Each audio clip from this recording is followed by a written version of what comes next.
What is up, guys? And I hope you all are doing absolutely amazing. There was a little bit of a hiatus, guys.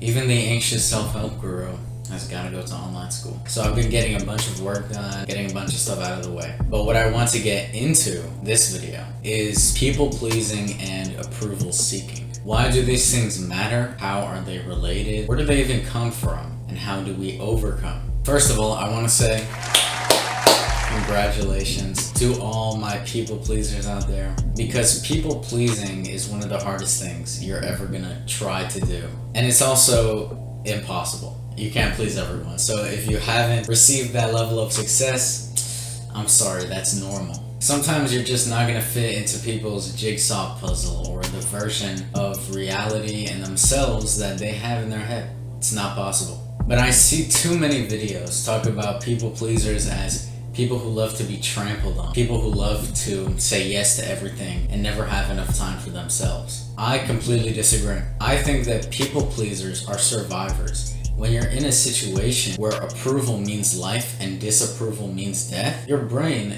is wired for survival. Your brain is going to look for every single opportunity to say yes, to get that person's approval, because you don't even know if you're going to be surviving another day. Of course, are the actual circumstances that drastic right now? No, saying no to going to a party isn't going to mean that you die. But the problem is, we grow up in these situations and then we carry that conditioning with us. So if we have the belief that it's not okay to say no, or it's not okay to be angry, guess what's going to happen? We suppress our anger, then we never take action, because anger is the emotion of action. A lot of people think that people pleasing is going to bring them happiness. Problem is, when we get this mountain of approval, this much disapproval is going to hurt you as much as that mountain. Let's explain exactly what I mean. When I was younger, just a kid, I had the idea that getting everybody's approval was going to make me happy. So I changed myself and the way I acted to get that approval. Now, once I got that mountain of approval, was it nice to feel liked? Yeah, it was nice. But then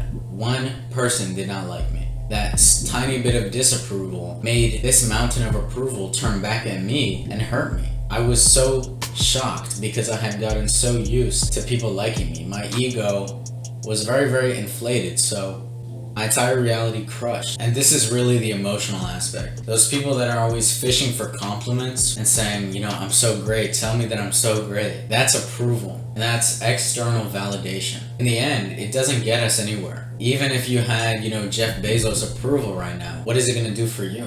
Speaking of Jeff Bezos, he was somebody with a vision. He was somebody with a plan. And Terrence McKenna has a wonderful quote, and I'm gonna do a wonderful impression. He has a quote, and the quote goes like, if you don't have a plan, you're gonna be caught up in somebody else's plan.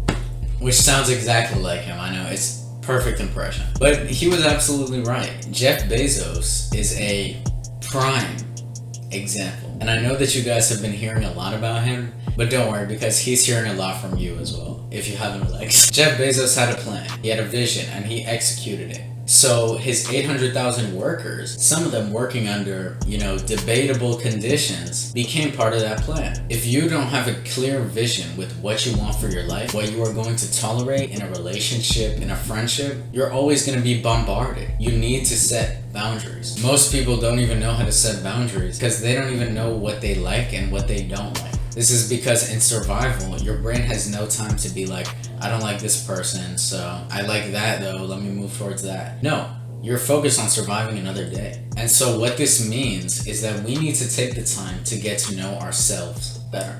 Your relationship with yourself, again, it's a little cliche, but it is the most important one. So what I recommend, Dr. Anthony's personal treatment plan, stuff like journaling, stuff like yoga, meditation, but perhaps most important is self-expression. So things like art, music, and poetry. When you start drawing, when you start writing poems, when you start, singing, you don't have to show anyone your stuff. It's for you. It's called self-expression. The thing with self-expression, if you can't express yourself and do self-expression and channel some creative prowess, you're never going to be able to be creative and express your feelings to other people. If you can't self-express, you won't be able to express to other people. We're too focused on finding out who other people are. We need to find ourselves. Personal freedom and liberation really comes with focusing on you. When somebody else does something, it's out of your control. The perceptions that other people want to have, because that's what it is. People want to play their own version of things. If it's easier for them to label you as somebody who knows nothing and somebody who doesn't have a valid opinion, that's what they're gonna do. If they are the type of people that want to do that, that's them. You need to take people's actions as a sign of who they are, not of who you are. That's why it's crucial to do these restorative practices. With restorative practice comes the courage to say no. A lot of people talk about this, but I wouldn't call it courage. It's your responsibility.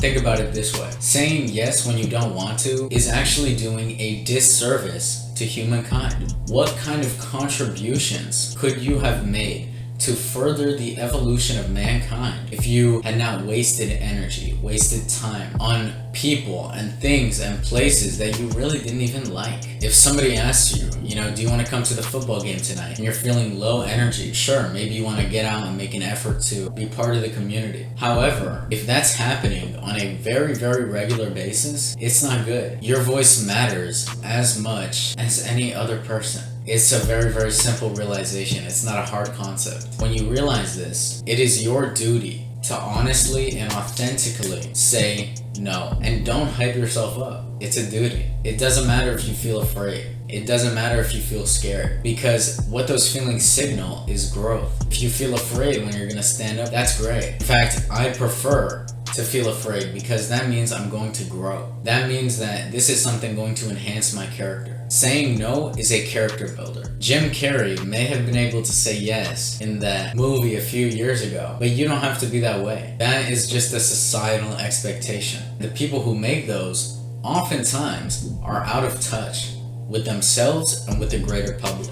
In conscientiology, they have two tasks: the consolation task and the clarification task. Consolation task is you saying, yeah, I'm gonna go to the party, even though you feel tired. Now, what does that mean? When you console somebody, you're making them feel better in the short term. You're doing emotional first aid. But the thing is, this type of first aid isn't gonna heal anything. It makes you feel better in the short term, and it gets you more approval, but it doesn't improve or enhance anybody's life. Clarification task is saying, maybe another time. I'm not feeling it today. Because a real friend will understand that. Somebody who wants you for the approval and for the attention will try to squeeze that out of you. And that's not right. Clarification is saying, maybe another time, I don't feel that way right now, and being authentic. The only way to ever strengthen a relationship and a bond within that relationship is by the clarification task. When you're going through a major emotional event, yeah, it's good to perform the consolation task.